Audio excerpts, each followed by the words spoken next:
American football in Finland. I don't think that they have the tenacity as a team to want to pull this upset. And they have to simply do what they do. They don't need to get fancy. A lot of times teams this good, they get so bored they start to do things they shouldn't do. I think they just need to come out and do what they've been doing. I don't care what nobody say, but when it come playoff time, them boys step up. And I know from experience. I'm gonna go Roosters, obviously. That's how good he was. Like, he was that guy for that team. American football in Finland. The voice in your ears right now is Perfect Purpose, and this is American football in Finland. First time listeners, welcome to the show. Hope you enjoy brutally honest football analysis and opinions, because I'm all out of bullshit. Returning followers and AFF faithful, you know what it is. TIF.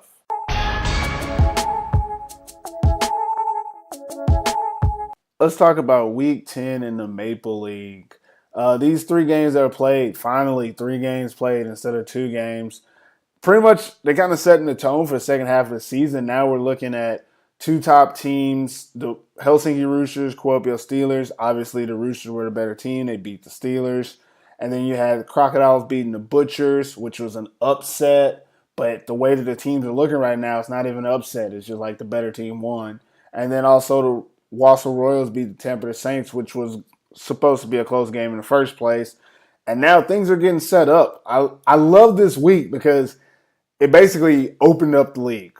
You have the Wausau Royals, Tampa Saints, Crocodiles, and Butchers are all at 2-5 or 3-5 or 2-4 and 3-5. Like, they're all in the same little area. So every game from now on is win or go home. The Royals just came from 6th to 3rd place by beating the Saints, because now they have 3 wins and everyone below them only has 2 wins. Now, if anybody wins a game, they're going up. If they lose a game, they're going down. The only teams that don't have too much to worry about moving down is the Kuopio Steelers and the Helsinki Roosters. But these games this week, they really showed the differences between these teams as they go forward towards this last stretch of games in the Maple League. So it's interesting. Let's get into it. Thursday night, the Helsinki Roosters traveled to Kuopio and beat the Steelers 56-30. Let's look at the numbers. Total yards, the Roosters only had 502 compared to the Steelers, who actually had 536. Offensive plays, this is a stat I added just for this game. The Roosters had 48 offensive plays. The Steelers had 102 offensive plays. Also, let's look at time of possession. The Roosters had 15 minutes and 4 seconds of time of possession, while the Steelers had 32 minutes and 56 seconds. The Steelers actually had 10.5 minutes of possession in the 12-minute third quarter of the game. They really controlled the ball throughout the game. Turnovers, Roosters had 0, Steelers had 1 fumble. Third down conversions, Roosters were 7 for 10 for 70%, while the Steelers were 11 for 25 for 44%. But we got to add it to the fourth down conversions in this game. Roosters were 0 for 1, Steelers were 7 for 10 for 70%. So if you need to do the quick math, the Roosters on third and fourth down were 64%, which is really good, while the Steelers were only 51% overall continuing their drives in this game. Key players for the team, let's go over the Roosters. Brandon Connett, the quarterback, was 15 for 24, had 211 yards for 5 touchdowns, also had 6 rushes for 93 yards. Henry Usula, the running back, had 9 rushes for 103 yards, 2 touchdowns, 1 reception for a 57-yard touchdown. Wide receiver Adam Connett had 5 receptions, 87 yards, 2 touchdowns. On the defensive side, Nico Quick, defensive back, had 7.5 tackles. Curtis Top Shelf Slater had 7.5 tackles. A linebacker, Sammy Toivonen, also had 7 tackles. For the Steelers, Seth Peters, quarterback, was 27 for 53, 304 yards with 1 touchdown. Running back Charles Ward had 17 rushes for 111 yards, had 2 receptions for 67 yards. And also running back Ville Lindstein had 19 rushes for 80 yards, 2 touchdowns. He also had 2 receptions for 40 yards and a touchdown. Tino Ndongo, the receiver from the Steelers, had 8 receptions, 68 yards. On the defensive side, Donovan Hayden, the linebacker, had 10.5 tackles, 1 tackle for a loss, 1 PBU. All right, let's talk about this Roosters versus Steelers games. I don't have a lot to say. I mean, the Roosters were the better team and they kind of dominated throughout. But just watching the game, if you watch this first half and you don't watch the scores, you just watch the play in between the numbers, both teams going up and down the field. Obviously, both defenses weren't that good. But the difference in this game was that early in the game, the Steelers made mistakes. They missed opportunities to score, not just didn't play well.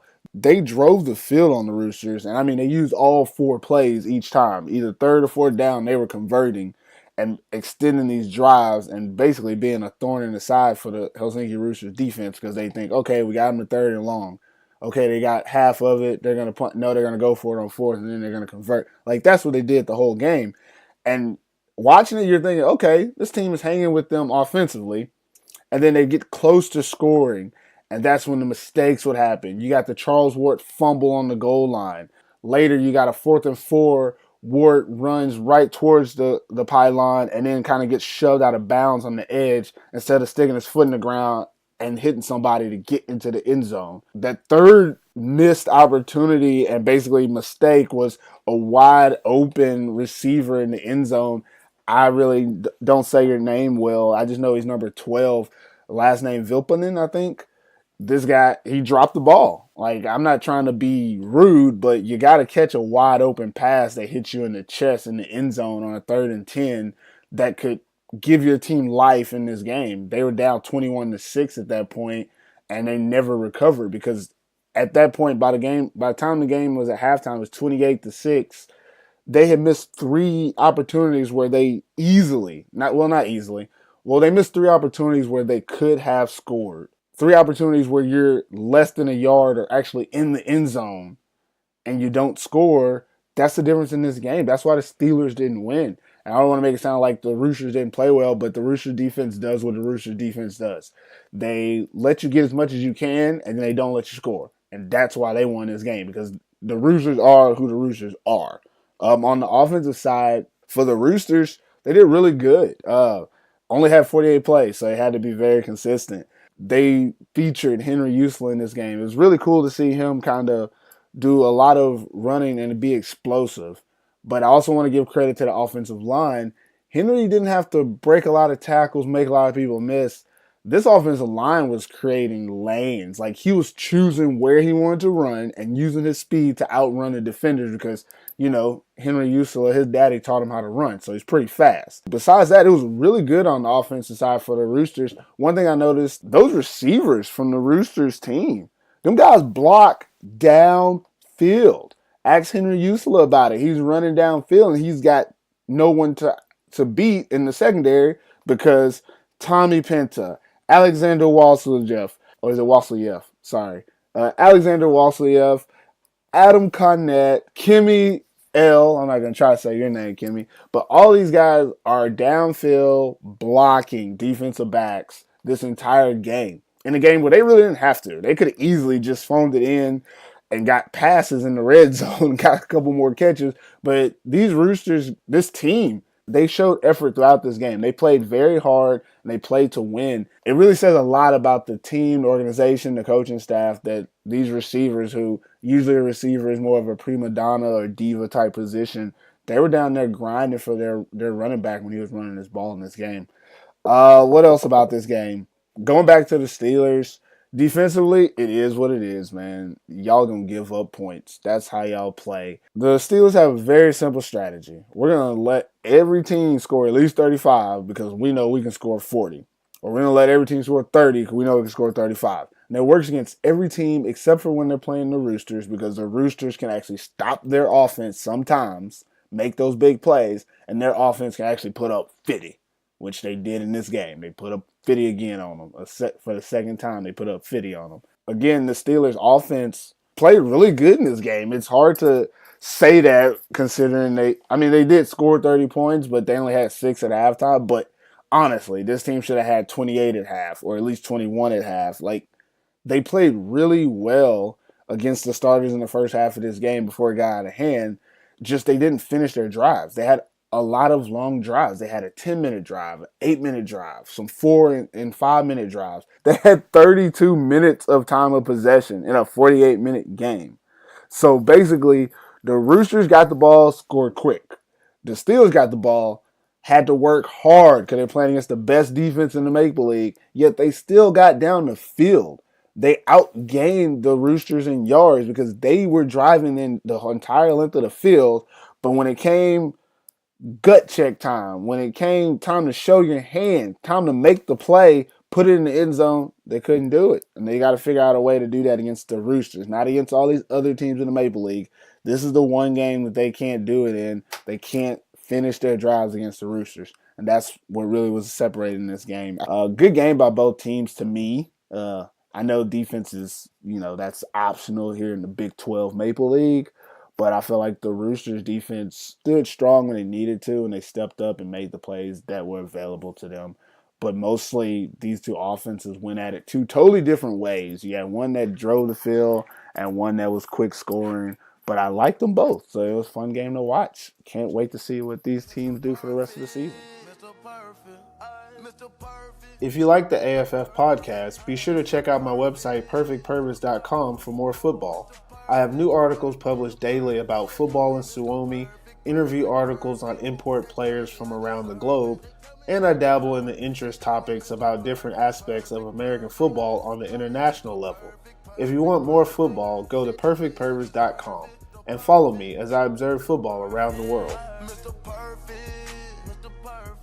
Saturday afternoon, the Crocodiles beat the Butchers 23-17. Let's look at the numbers.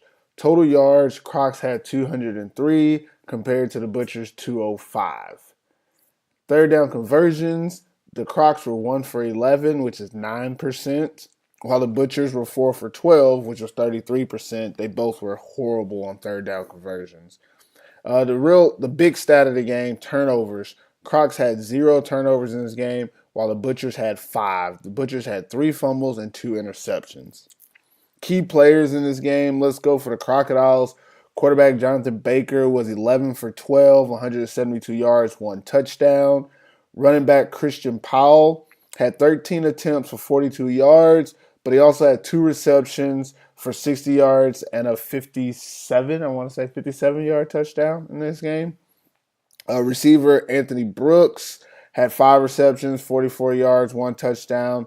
Linebacker Jaska Vardinen had 7 tackles. Defensive lineman Jamichael Edwards-Lott had 5 tackles, 3 tackles for loss.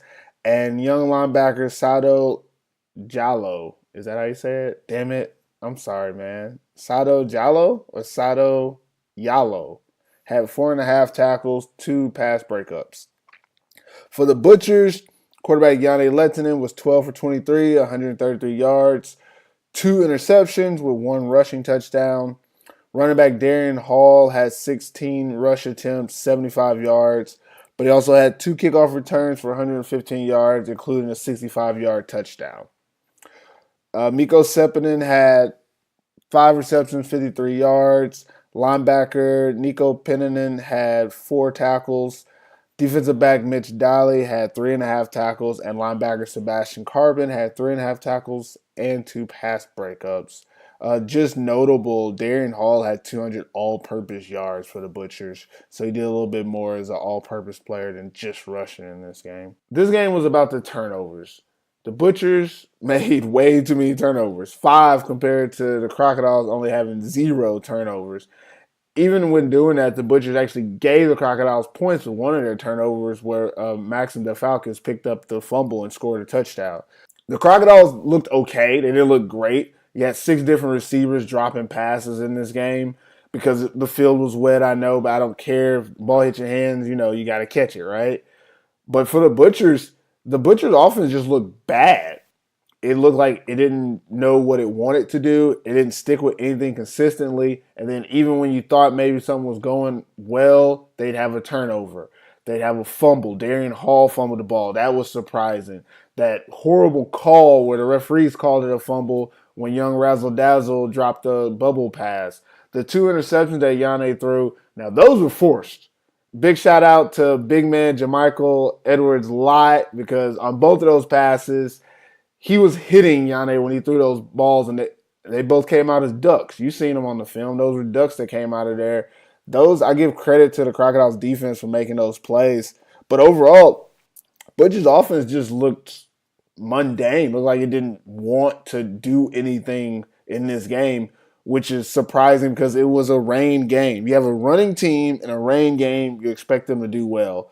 But the Butchers offensive line, which is so heralded in this league, could not stop the Crocodiles defensive unit. The Crocodiles defensive front won the battle of the trenches, and it showed for the rest of the game. That's why the Butchers couldn't pass. But even when they tried to run, they didn't really get a lot of yards. I mean, Darian Hall only had 75 yards rushing. If he hadn't had a 65-yard kickoff return, he would have been null and void in this game, which is crazy because Darian Hall is one of the best running backs in the league. So the biggest takeaway in this game is that the Butchers' offense just wasn't up to the task of playing against this, I want to say, new Crocodiles team. The defense has made a couple of changes, but overall it's the same defense we've seen all year. It's just their offense isn't killing them. So for the Butchers, they need to figure something out on offense. You got to be able to score, get the ball down the field. Even when they got the ball down the field at certain times, the fumble on the 2-yard line. As unfortunate as it is, in this type of game, the Butchers needed those big plays. They just didn't get them when they needed them, and they gave the Crocodiles way too many chances in this game. Butchers' defense, on the other hand, you guys played decent. You played well. I think that both of these offenses didn't play great. The game was close throughout. Butchers had chances to take the lead, and instead they gave the ball to the Crocs. What the Crocs did was, when they had chances, they took their shots, they made their big plays, and then they went back to playing, we can't really move the ball offense. And that worked in this game because you're playing a similar team. This game was actually really boring to watch because both offenses kind of just mulling back and forth. I mean, it was 3-0 at halftime, and I was like, man, should I go take a nap? But I didn't. I stayed and watched the second half. And they did start scoring. There were plays that were made in the second half that made the game more interesting. But really, without a couple of these big plays, like that Darian Hall touchdown and even the Christian Powell run, without those plays, man, this would have been a snooze fest. And that, a little bit of credit to both teams, though. You were playing in difficult weather conditions, and both teams played pretty conservative in the game. And I think it was because you're so evenly matched. It was a kind of, back and forth, both offense getting a little bit, but not a lot. Don't think both defenses were great. I think the Crocodiles made more plays defensively, but the Butchers defense was really just trying not to give up too many big plays. And that conservative play showed, and that's why they lost the game. They just weren't going at them like they could or wanted to. And obviously, if you see me on the street, you're going to tell me, well, we have all these injuries and da-da-da. Well, you got to play the game. And in this game, Crocodiles were the better team. This is really surprising for the Maple League. Shout out to the Crocodiles, man. I said change my mind. I think y'all have. This second half of the season, you got 2 wins now. You're on a consecutive streak. Kudos to that. Looking like, if I was to randomly predict right now, it look like you could probably win another 2 games. So 4 wins in a season isn't bad. Good job, Crocs. Way to change my mind. Butchers out there, guys, you're upsetting me. That's all I'm going to say. What's up? Are you enjoying the AFF podcast? Damn right you are. Well, let the world know you enjoy the show. Follow AFF on the Podbean app. Just head over to AmericanFootballFinland.podbean.com and hit that follow button. You can also find the podcast by searching for American Football in Finland on the Podbean app. Thursday night, the Wausau Royals beat the Tampa Saints 27-13. Let's get into the numbers of that game. Total yards, Royals had 337, while the Saints had 353. Royals actually were outgained by the Saints in this game, but an interesting fact was they were 7 for 8 in the pass game with 133 pass yards. They were very efficient. Third down conversions, Royals were 5 for 11, 45% complete conversion rate. Saints were 6 for 10, 60%. In the red zone, this is an interesting stat I added because it's so relevant in this game. The Royals were 3 for 3 in scoring while in the red zone, while the Saints were 1 for 3. The Saints lost by 2 scores. I mean, these are just facts. Turnovers. Royals had 0. The Tampa Bay Saints had 4 turnovers, 2 fumbles and 2 interceptions. Again, these facts are damning because they tell you what happened in this game before I even get to it. But moving on to player stats, Isaac Fisher for the Royals quarterback was 7 for 8, 133 yards, 1 passing touchdown with 2 rushing touchdowns, had a 21-yarder and a QB sneak. Justin Williams, the running back for the Royals, had 32 rush attempts, 164 yards, 1 touchdown. He averaged 5.1 yards a carry with those 32 attempts. Jerome Valbin, the tight end, had 3 receptions, 40 yards, and a touchdown. Nicholas Peterson, wide receiver, had 2 receptions for 49 yards. On the defensive side of the ball for the Royals, Michael Taylor, linebacker, had 6 tackles, 1 forced fumble, and 1 pass breakup. Linebacker Stacey Thomas had 4 tackles, and defensive back Denny John had 4 tackles, 3 PBUs. For the Saints, quarterback Kyle Nolan was 13 for 33, 192 yards, 1 touchdown, 2 interceptions, and he also had 89 rush yards. Running back Tuka Lehtinen had 9 rush attempts for 71 yards and 1 touchdown. Receiver Mickey J had 5 receptions, 119 yards, 1 touchdown. Defensively for the Saints, Tony Ballin led all tacklers with 10.5 tackles. Okay, talking about Saints versus the Royals. The Royals were the better team in this game. Obviously, they showed it throughout. They kind of controlled the entire game. Saints kind of just looked like they were just floundering, trying to figure stuff out as they went. The Royals ran the ball 44 damn times. 44 times. They ran the ball. You knew they were going to run the ball. And when they did run the ball, they still got almost 4 or 5 yards per carry. I mean, obviously, Justin Williams wasn't the only one running it, but he averaged 5 yards a carry on 32 rushes. That's like Madden-type numbers. I don't know what the Saints were doing because you have to figure something out, force them to throw the ball, which when the Royals did throw the ball in this game, they were 7 for 8.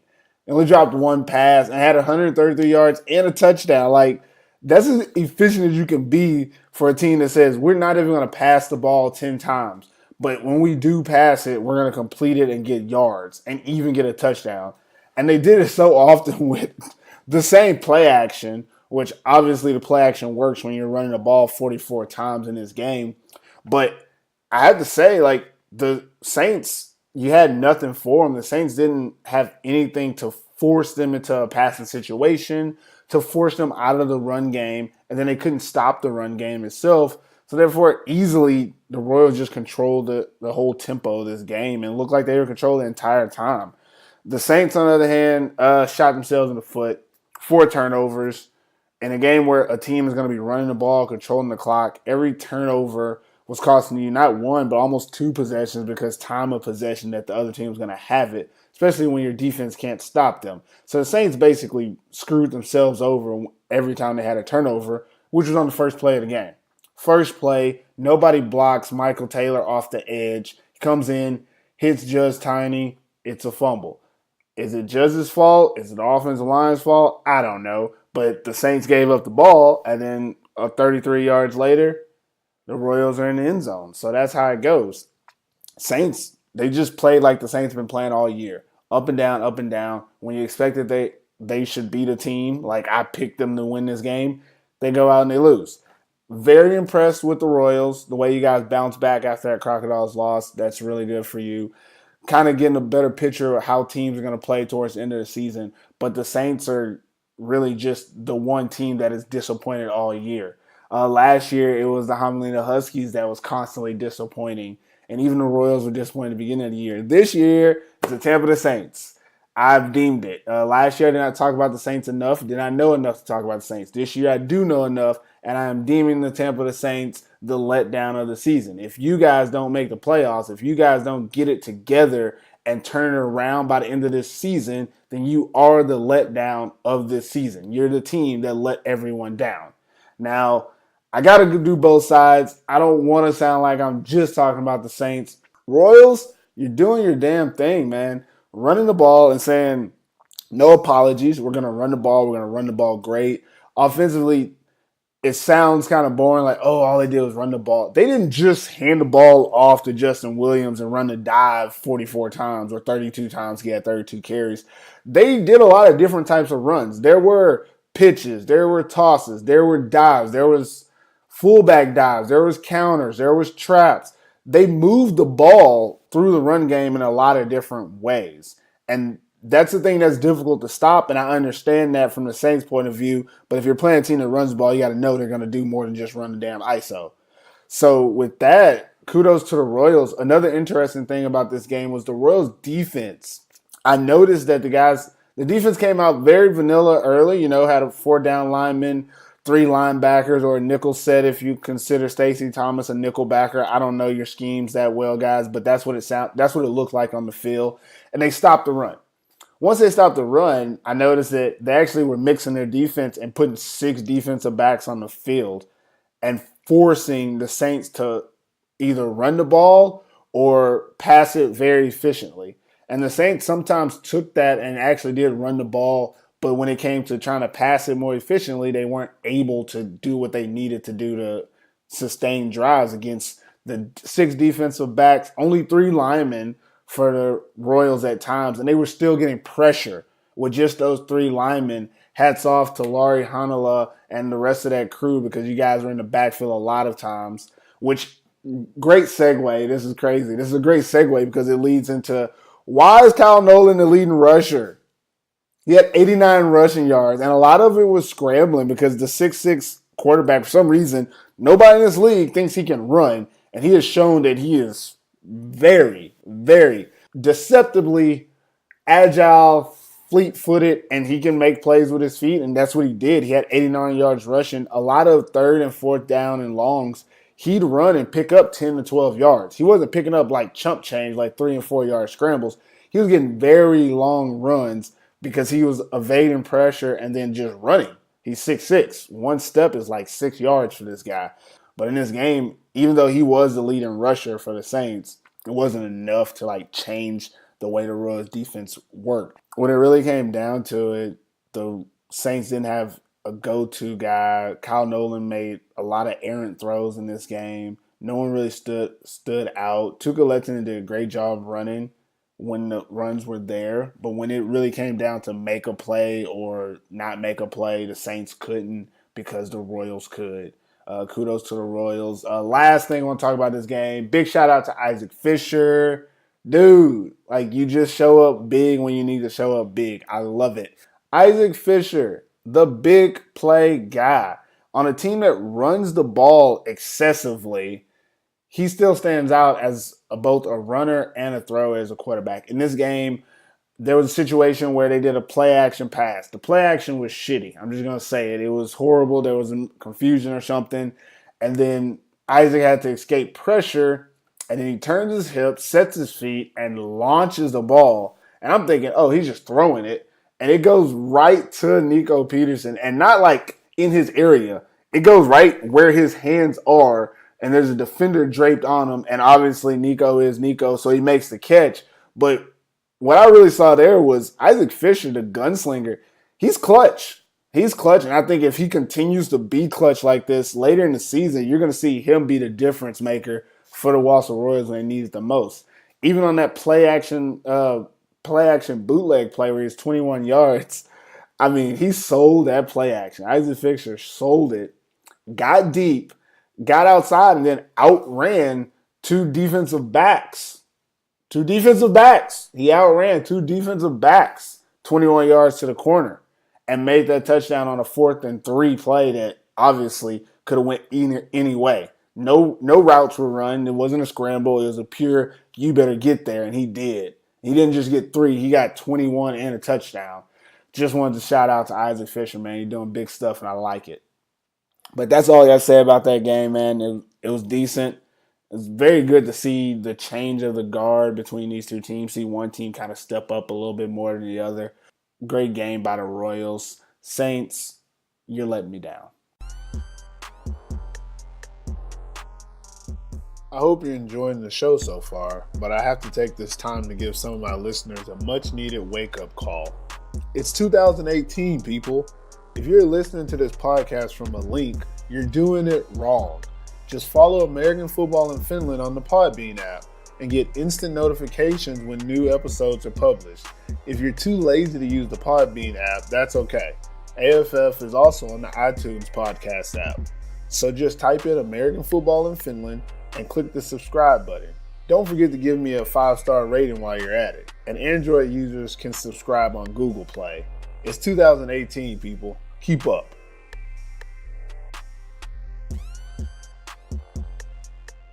That's it for this episode of American Football in Finland.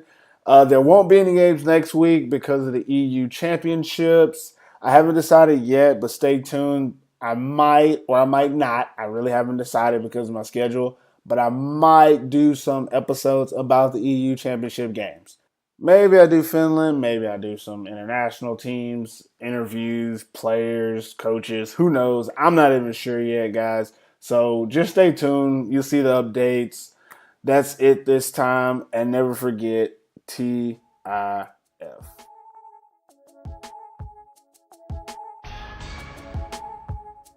American Football in Finland is now on iTunes. Please rate the show and subscribe today.